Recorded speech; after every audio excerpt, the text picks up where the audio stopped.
For weeks now in Beijing, there hasn't been any point in getting up early. Se lève. Je vais ouvrir les rideaux, d'accord. Bien pollué en plus. The only reason to do so is to check the latest number of new infections right after waking up.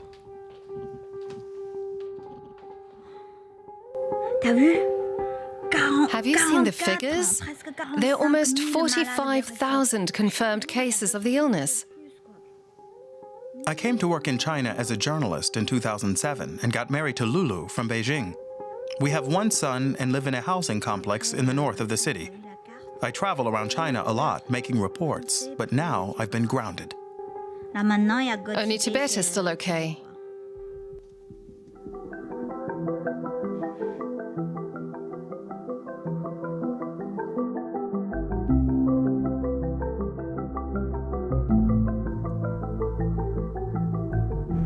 Cordons have been erected around cities, but also around entire provinces, as well as city districts and even every housing complex. Outside my neighborhood block, uniformed men check everyone's comings and goings. The neighborhood committees are important cogs in the Communist Party's security apparatus, there to monitor residents' political and social behavior. Now they're functioning as health police. Temperature checks, enforced quarantines upon leaving the city, mandatory face masks. Beijing's residents have bit by bit disappeared from the face of the city, their movements curtailed by the regime and their own fear. The only report that I can make is one about Standstill, a quarantine diary. The days seem uneventful, but they raise many questions about China's future. There's one good thing about the situation. Now that our family is together 24/7, we're more united than ever. I've even persuaded my son to help me. We have to fetch water. The tap water is undrinkable, so water containers are delivered on most days. But since our district was cordoned off, we have to collect them ourselves. My son is lucky because the barricade isn't very high.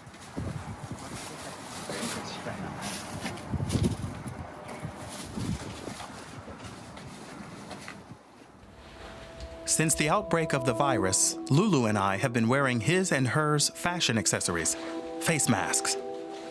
Mine black, hers white. Lulu is unhappy she can no longer wear lipstick. But since the quarantine started, the wearing of face masks has been strongly advised. Basically, if you leave the apartment without one, you'll be stopped. The remaining entry point to our district has become a checkpoint. You need a special pass to get in and out, and it's checked every time. Permission can be refused at any time.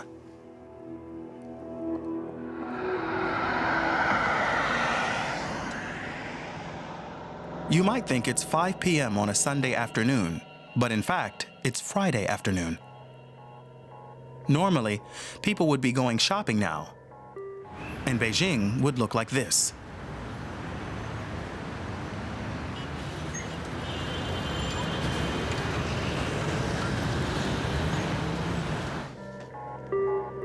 It's nice to have a bit more space, but we're feeling a bit lonely.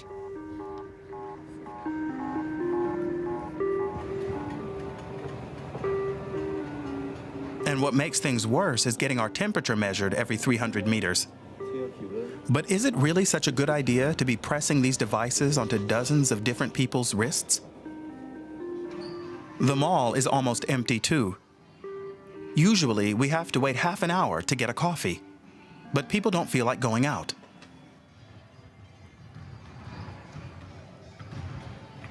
At least there are a few young guys playing basketball, bringing a bit of life to the place. But I'm surprised they aren't wearing masks. At the moment, there's still disinfectant to clean our hands. But for how much longer? At the supermarket entrance, another checkpoint. At least there's a bit more life here. Since being in quarantine, cooking has become our main activity. The sight of these supermarket shelves is almost comforting, but only almost. We've all seen the images of empty shelves in the city of Wuhan on social media.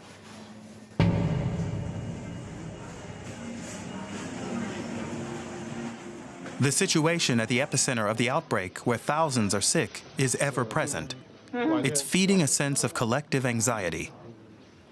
That's even though our situation is nothing like the one in Wuhan. In Beijing, there are only 100 official coronavirus cases. The capital is hermetically sealed off nonetheless.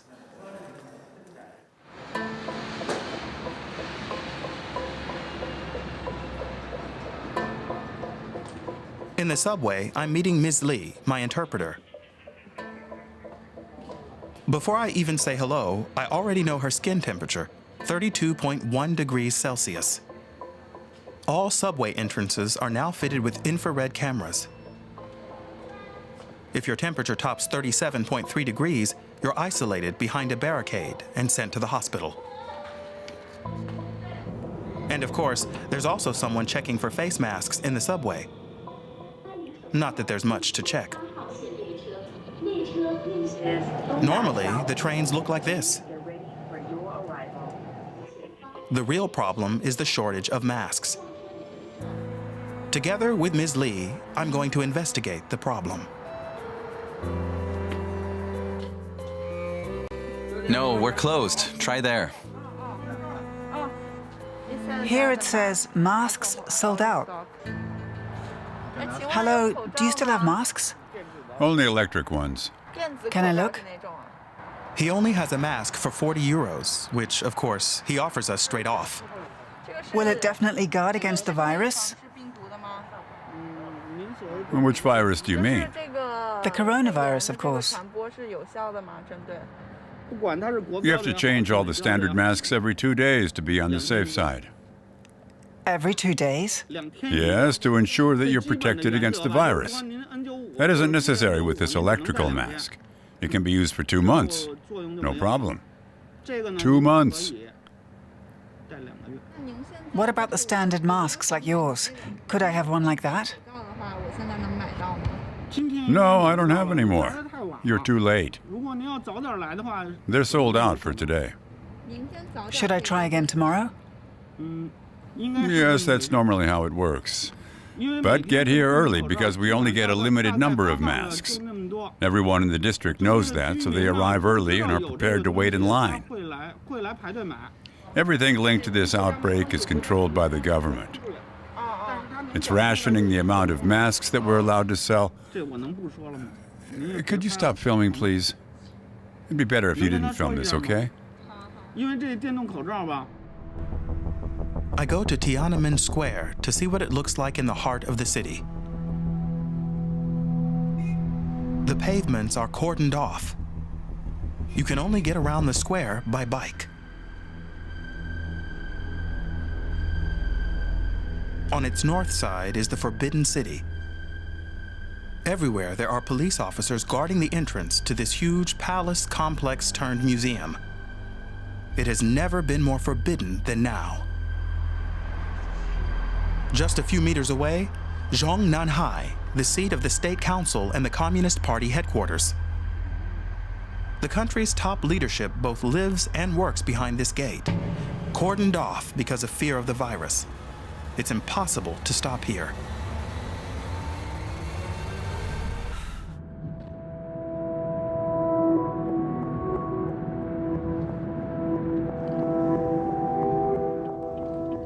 I'm familiar now with the situation in my district and in the city center, but what about the working class districts on the outskirts of Beijing? Are they under the same quarantine? The companies are housing their workers in small single-room dormitories. In a model proletariat, no one would dare contradict the party. Mr. Chen is a chauffeur. I've hired him for a day to show me his district. Anyone who wants to enter has to get registered. I'll go out and arrange it with them.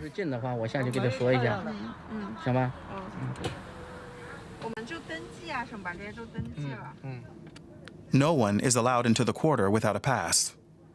We try it using Mr. Chen's. This is my pass for the quarter. We aren't the only ones waiting. Everyone's being checked by the neighborhood committees.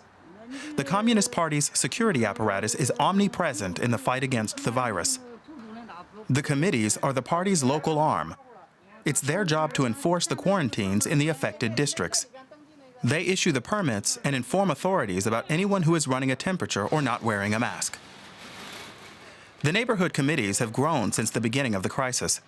These people call themselves volunteers, united in the battle against the virus. But whether they've got an armband or not, they are in fact paid by the city authorities to ensure people stick by the rules. The checks are strict, and you can only leave the area for restricted hours. To our surprise, they allow us to proceed. When the gates are closed, you can't get in, no matter what. Recently, I had to sleep in the car. The streets and alleyways are empty here too. It's not easy to find someone to interview. This man is the only one. He's venturing outside for the first time in 2 days. I've got potatoes, noodles, garlic, tofu, and vegetables. I went shopping and needed to buy more than usual because there are 3 of us, and I'm the only one who leaves the apartment every 2 or 3 days. So, goodbye. Back home, there's a surprise waiting for me.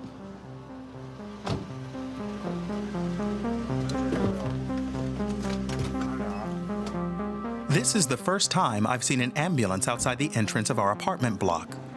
And yet, no suspected cases have been reported. For our reassurance, we can see practically in real time whether or not there are sick people in our building. There are several apps that localize people who have the virus. This blue dot is me. This is our building. Around it, the yellow buildings are ones where sick people are recorded as living. The darker the color, the more recent the case.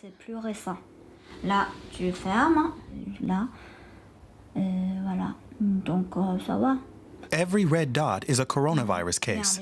No one slips through the net in a society where everyone is tracked by shopping, going about their daily business, or via facial recognition. I click here on the ill person to see where they've been. To a fruit dealer and a bistro. They're 2 or 3 kilometers away. We are here, and we're definitely not going to walk 3 kilometers to buy an apple, so it's fine.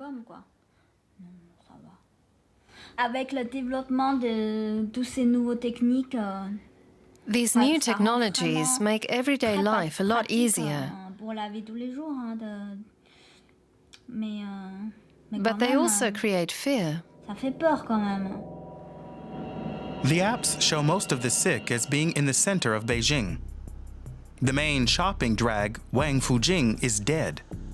Usually, Beijing's equivalent of the Champs-Élysées is thronging with people out shopping or window shopping. But today, there are public health videos rather than ads playing on the electronic billboards.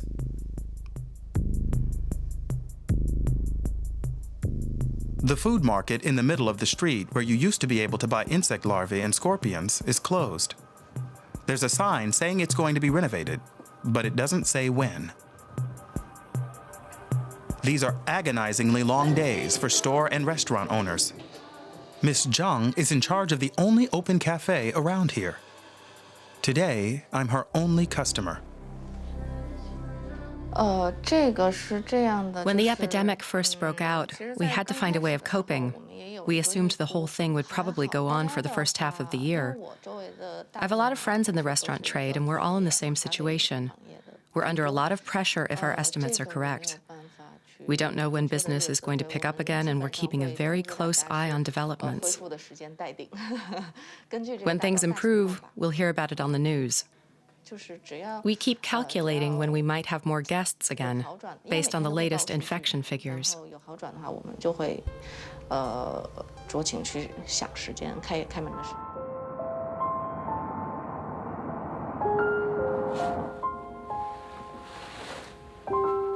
The city is sleeping, but we're going stir crazy at home. So we decide to go out. It'll do us good. Because we can't be visited by anyone from outside and everything is closed, we pay a visit to our neighbor Gary. Up to now, we had only met on the parking lot. Hello, sir. How are you doing? Hard time. Yeah, it's hard time. Have a seat. The second-hand car dealer lives here with his wife and cat. For more than a month now, he has been sitting at home and twiddling his thumbs, like all of us. Since the start of the quarantine, he hasn't missed any of the news broadcasts on CCTV, Chinese state television. 各位观众，晚上好。晚上好。03年的时候，非典爆发的时候 In 2003, at the time of the SARS epidemic, I was in my third year at the university. 至少大家没有那么恐 I 慌。 think people were less worried back then. 但这次好像我感 People are 觉 far more worried than they were about SARS. 就比较严重了。 People are saying that the mood is different because of 是 WeChat. 因为没有微信，没有这种社交的 Fear is 都是 spreading 便利 because we're communicating with one another more due to social media. 但是呢 At the 现 time 在 of 好像大家 SARS, 都有 these 微信了 platforms 大家 didn't 都可以 exist. 联系沟通会更多一点，就觉得更恐慌了。03 In 年在非典爆发的时候 2003, the authorities in Beijing committed grave mistakes. They hushed things up, and that created big problems. But I believe they have made progress, and they've got the situation pretty much under control 刚 now. 开始也会有 Maybe they tried to cover things up at 情况发 first. 生但后来 I don't know. 国家处理的事儿还是非常不错的。 本台消息，国家主席习近平18 Based on the information he hears from the government, Gary prefers to stay at home. Every evening, state TV shows images of the crisis, pictures of hospitals, patients, and above all, the military and medics working together in perfect coordination. And on the ground shots from cities where the state apparatus is naturally shown as intervening swiftly and efficiently, even cleaning the street with mops. The premier sets a good example. The message, everything is under control. As every day goes by, more people disappear from Beijing's streets. Normally, there's an almost constant flow of cars and consumers along this road. Today, nothing, just silence. This banner reads, "We are all united, and thanks to this trust and the scientific strategy of state leadership, this epidemic will be vanquished." The regime is obsessed by the concern that fear about the virus could spark social unrest or criticism of the leaders. The party seems more worried about that than about the coronavirus itself. People spreading information on social media can expect sanctions. Blogger Fang Bing was arrested at home by the police. 你是谁？ Who's there? The police. The police. Yes, open up. Why are there so many of you? Stop taking photos. Why are you here? We're here because of you. Where are you taking me? 是你说是， What do you want from me? 哎，你说 Come on, open the door. 有事你说是。 First, I want to know where you're taking me. 你带我去哪里？ Finally, the police broke the door down. 哦，你就是。 Fang Bing hasn't been seen since. The blogger had been filming since the start of the crisis in Wuhan and posting his videos on social media. He ventured into hospitals, showed overflowing waiting rooms, dying patients, and doctors and nurses at breaking point. Unsanitized images. 这个也完了，这个完了。 Hundreds of thousands of Chinese people had been following him online and watching how he openly denounced government inefficiency. You'll get your punishment and pay for your deeds. All anti-communist forces must unite. Even if you arrest me, I am not afraid. 全部的，所有的。 An unbearable affront to the regime. But this type of video managed to spread through social media before the government was able to intervene. So too did videos filmed by Chen Shuxi in Wuhan's hospitals. He showed sick people not being treated, desperate people who were not being attended to despite having had a fever for days.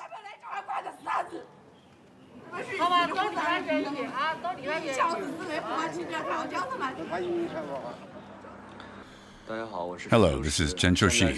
It's 11 a.m. on January the 30th. This was his last video before he was quarantined.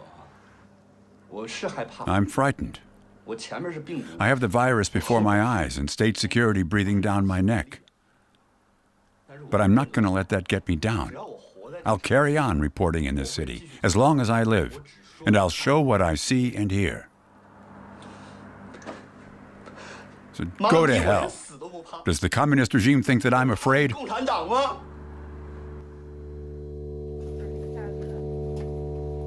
Over the last few days, I've noticed a few posts on WeChat and Douban, the Chinese equivalent of Facebook and Twitter, that also challenged the official line. They were written by a blogger couple in Beijing. Accompanied by an interpreter, I visit them in their small city center apartment.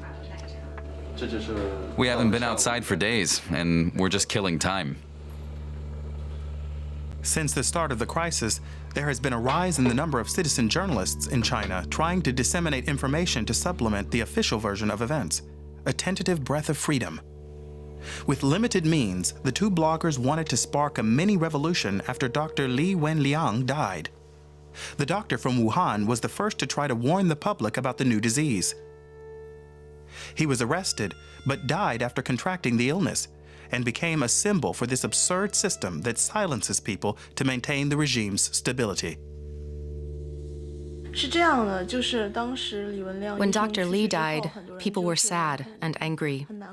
I wanted to honor him by getting as many people as possible to use a drawing of his face as their profile picture in social media, or to send posts with messages like, "It's no crime to express your opinion," or "Have a safe journey to paradise," a kind of online demonstration. 30 minutes after I had posted my call to action, thousands of users had changed their profile picture and shared my post. The internet police got wind of it and sent me a warning. The content you posted will be deleted as it could lead to unrest. If you refuse to cooperate, your account will be permanently deleted. In China, everything functions via social media. Payment systems, communication, smart ticketing for public transport. If you don't have an account, you're down and out. At first, Kai-Chen and Sanlian Life Week reported very actively on the situation. Then state television sent 300 reporters to Wuhan with the aim of steering public opinion and quashing other reports. The regime now rules with a hard hand. The media has also been placed in quarantine. China's citizens are not just effectively incarcerated at home, they only have access to information permitted by the regime. The two bloggers are suffering the consequences. So here we are, no internet. Our apps are no longer online. The software tools that they use to dodge the censors and gain access to banned websites such as Twitter have also been blocked.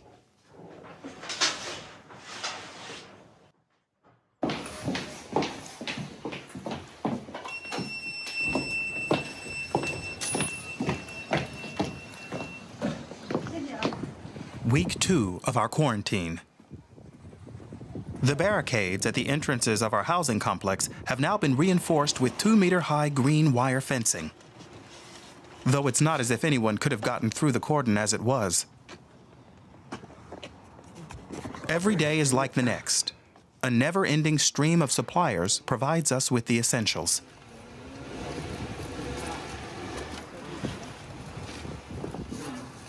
But collecting the water containers is getting more and more difficult.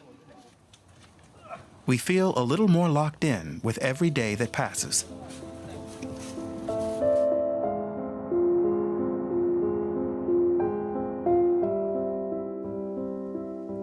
Lulu rings her cousin to find out how her daughter is doing. The 7-year-old hasn't left the family apartment for several weeks now. Wait, I'll get her. She's just getting dressed. Her school is closed, of course. Remote learning is the order of the day. How does it work with classes? Tell your aunt. I sit down at the table and switch on the television. I learn my lessons there. And when I'm finished, the teacher gives me my homework.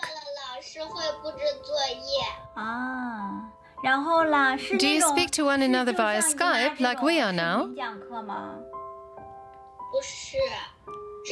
No, it was like that at first. The teacher could see us. But now it's all on television. And the teacher can't see us anymore. Lulu's cousin shows us what daily life is like for her daughter. Tong Tong is an only child. Her daily routine under quarantine is carefully planned. She gets up at 8 a.m., then it's time for breakfast. The rest of the morning is devoted to learning, and the day starts with an exercise class just like at school.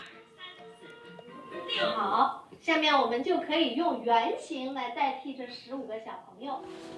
2 days ago, we started having to pass through this large military tent.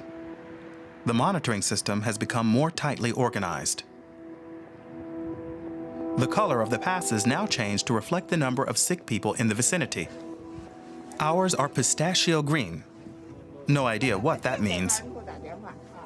We film secretly using our mobile phones.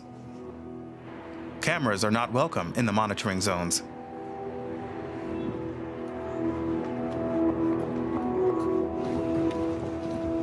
Outside, it's worse than ever. The streets are almost empty. The only people we meet are either wearing a red armband or are there to take our temperature.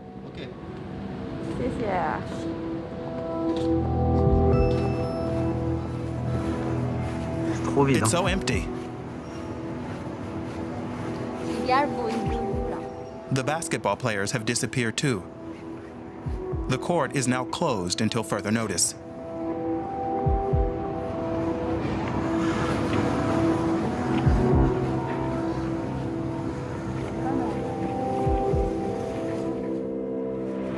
Can I have my pass? On our way back through the tent, we get stopped again.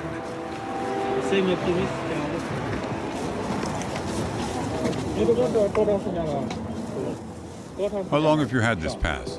Sorry? And did you leave Beijing? No. You're going to get new passes. We'll make you 2 new ones. These are too old. Why are we getting new ones? Because they're better. They're valid longer. Okay. We only have 2 passes for 3 family members, and now they're white.